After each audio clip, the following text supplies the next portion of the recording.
በፖሊስ ቁጥጥር ስር ዋለ። ሄኖክን ገደለው፣ ሞተ፣ ሁሉንም ተናዘዘ። ኪራ ነፃ ሆነ። ደስታቸውን አጣጣሙ። ኪያ እና ቤቲ በጣም አለቀሱ። ከባድ ሐዘን ውስጥ ገቡ።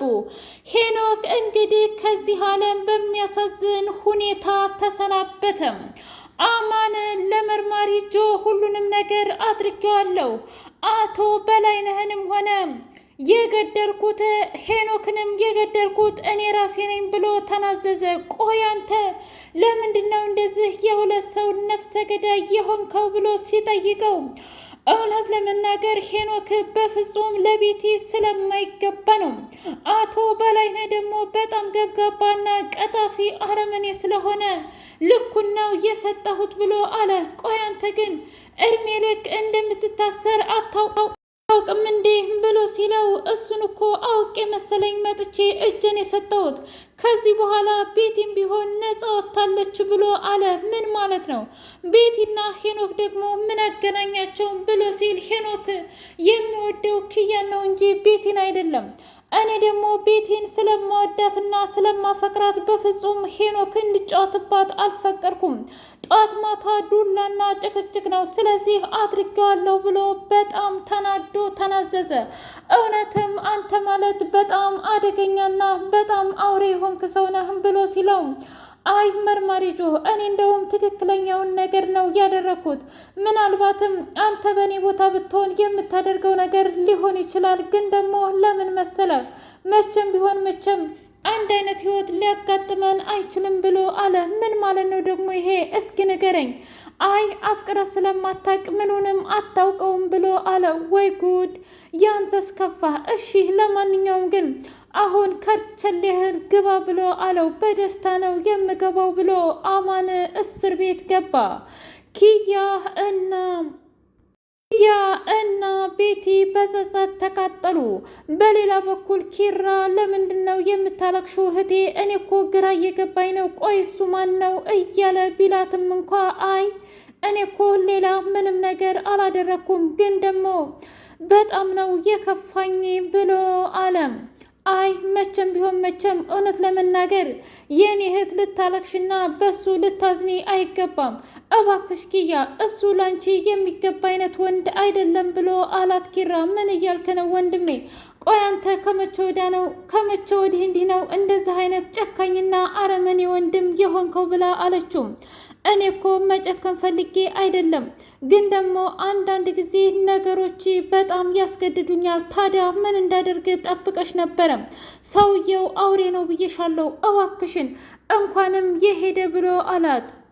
ሰላም ውድና የተከበራችሁ የትሪሲቴ ሚዲያ ቤተሰቦች እንዴት ናችሁ? ሁሉ ሰላም፣ ሁሉ መልካም። እኔ እግዚአብሔር ይመስገን ሰላም ነኝ፣ ደህና ነኝ። ለዚህ ቻናል አዲስ የሆናችሁ ሰብስክራይብ እያደረጋችሁ ቤተሰብ ይሁኑ። ነበር ቤተሰቦቼ ስለምትከታተሉኝ እጅጉን አድርጌ አመሰግናለሁ። እጅግ አስተማሪውና አጓጊው ጽናት ድራማ እንደቀጠለ ይገኛል። እንግዲህ በጣም በሚያስከፋና በሚያሳዝን ሁኔታ አማን ሁሉንም ነገር አድርጌዋለሁ ብሎ ለመርማሪ ጆ ተናገረም። መርማሪ ጆም እጅጉን ደስ ብሎ ታውቃለህ፣ እስከ ዛሬ ድረስ እኒህም ቤተሰቦች በጣም እንግዲህ በጸጸት እየተቃጠለች ትገኛለች። በሌላ በኩል ጠበቃው እባክሽን እንደዚህ አትሁኝ፣ ሄኖክ እኮ በራሱ ጥፋት ነው እንደዚህ የሆነው፣ ለምንድን ነው አንቺ እድሜ ልክ ዋጋ የምትከፍሊው ብሎ አላት። ግን እኮ እሱ የእውነቴን ነው ምልህ ሞት አይገባውም ነበር። እስኪ ንገረኝ ጠበቃ፣ እስኪ ንገረኝ ዮሴፍ እያለች ደረቱን ስትመታ በቃሽ፣ እውነት ያንቺስ ፍቅር በጣም ጠና። ቆይ እስከዚህ ምን ያህል ህይወትሽን መስዋዕትነት ማድረግ እኮ ብቻ ነው የቀረሽ። እባክሽ እሱ ራሱ አዋርዶ አመናጭቆ ቪዲዮ ቀርጾሽ አይደል እንዴት ተለያየሽ? እባክሽ ኪያ በዚህ ነገር እንድጸጸት አታድርጊኝ። ቆይ ያ ሁሉ ምክሬና ያ ሁሉ አልፈልገውም ባይነትሽ የጠፋ ብሎ አላት።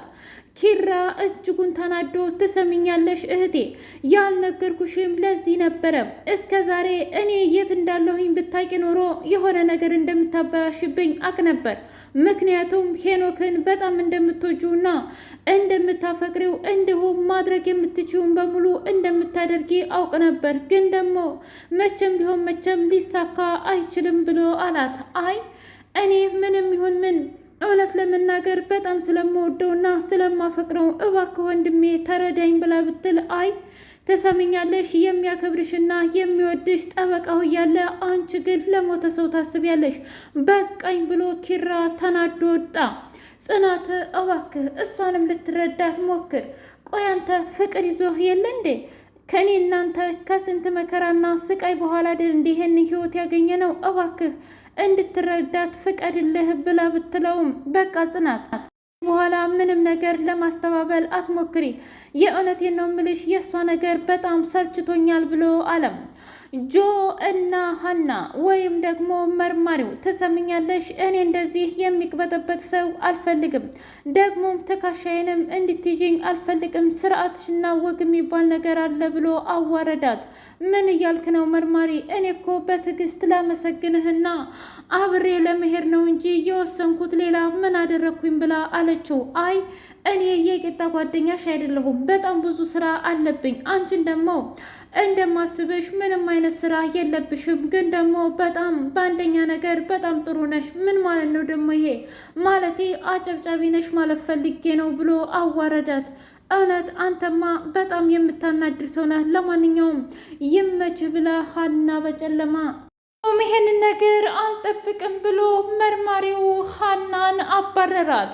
ሀና እንባ ደም እያለቀሰች ኪያ ጋር መታ እባክህን ኪራ ይቅርታ አድርግልኝ፣ እስከ ዛሬ የዚህ ሁሉ ዋና ጠንሳሽ እኔ ነኝ ብላ አለች። ጽናትና ኪራ ሆኖ አንቺ አረመኔ ጨካኝ፣ ቆይ ከኛ ምንድን ነው የምትፈልጊው? ትሰሚኛለሽ? በይና ባንቺ ያለው ነገር እጅጉን የሚከብድ ነበር፣ ግን ደግሞ እዚህ ትደርሻለሽ ብዬ አላሰብኩትም ነበር። በአንቺ ምክንያት ትሰሚኛለሽ አማንም ሆነ ሄኖክም ይሄው የማይወጡት ጣጣ ውስጥ ገቡ እና በጣም አረመኔ ነሽ ብሎ አላት። እባካችሁን ይቅርታ አድርጉልኝ እያለች ብትነጠፍም መሬት ስር እንኳ ፍጹም ግን ኪራ እንደውም በጥፊ እየለኮሰ እያጋጨ ከቤት አባረራት። ቲና ለጽናትና ለምሩ በፍጹም ናቲ ለኔ አስቦ አያውቅም። አንድ ቀን ይከፋታል ወይስ ምን ይሰማታል ብሎ ምንም አያስብም። እጅጉን ልቤ ተሰብሯል። አሁን የት እንዳለ እንኳ አያውቅም። ሁልጊዜ እኔ ብቻ ነኝ የምጨነቀው ብላ አለች። እባክሽን ተረጋጊ። አንቺ እኮ እንደምታስቢው አይደለም። ምናልባትም እሱም የራሱን ሕይወት ለማስተካከል ይሆናል ብላ ብትል አይ እኔ እኮ በአንድ ትዳራችንን መስርተን ልጆቻችንን ወልደን እንኖራለን የሚል ተስፋ ነበረኝ። ግን ደግሞ እሱ በፍጹም ባካችሁኝ ተውኝ ብሎ አለም። በሌላ በኩል ጽናትና እንዲሁም ኪራ ፍቅራቸውን እያጣጣሙ ይገኛሉ። ታውቃለህ፣ የእውነት ያ ሁሉ ፈተና ሲያጋጥመን የማናልፈው መስሎኝ ነበር፣ ግን በውስጣችን ፍቅርና መተሳሰብ ስላለ አሁን በጣም ተረጋግተናል። ደግሞ አጎት ጋር እንሄዳለን ብላ አለች። ልክ ነሽ። አሁን ሁሉም ነገር ስላበቃና ነፃ ስለሆንኩኝ እንሄዳለን ጽናቴ። ታዲያ መውለድ አናስብም ወይ ብሎ አላት። ልክ እኮ ነው። የምሩ ልጅ ስናይ የእውነትም መውለድም በጣም ብዙ ነገር ማድረግ ያሰኛል ብሎ ሲላት እንወልዳለን ኪራዬ፣ ከዚህ በኋላ ምንም ችግር የለም ብላ አለች።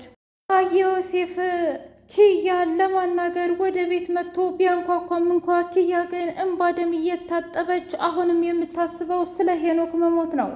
እባክሽን ተረጋጊ። ቆይ እኔ ከዚህ በላይ እንዴት አድርጌ ያንችን ህመምና ያንችን ቁስል ልካፈልልሽ ብሎ ሲላት አይ ይህ እኮ ያንተ ጥፋት አይደለም፣ እኔ ራሴ ነኝ ማፍቀር የሌለብኝን ነገር ያፈቀርኩት ብላ አለች። እንደዚህማ እንድትይ አልፈልግም። እውነት ለመናገር እባክሽን ተረጋጊ እያለ ለማረጋጋት ቢሞክርም እንኳ አልተረጋጋችም።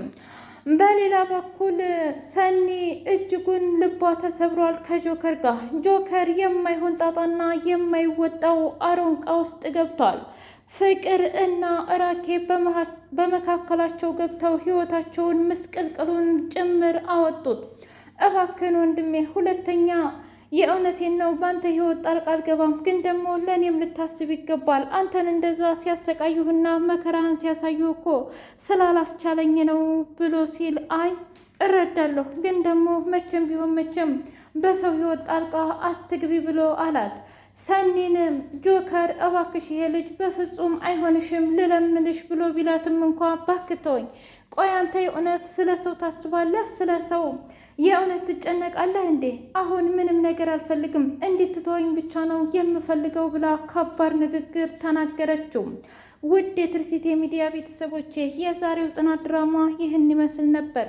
በቀጣይ ቪዲዮ እስከምንገናኝ ሼር፣ ላይክ፣ ሰብስክራይብ እያደረጋችሁ አበረታቱኝ ውዶቼ፣ እወዳችኋለሁ።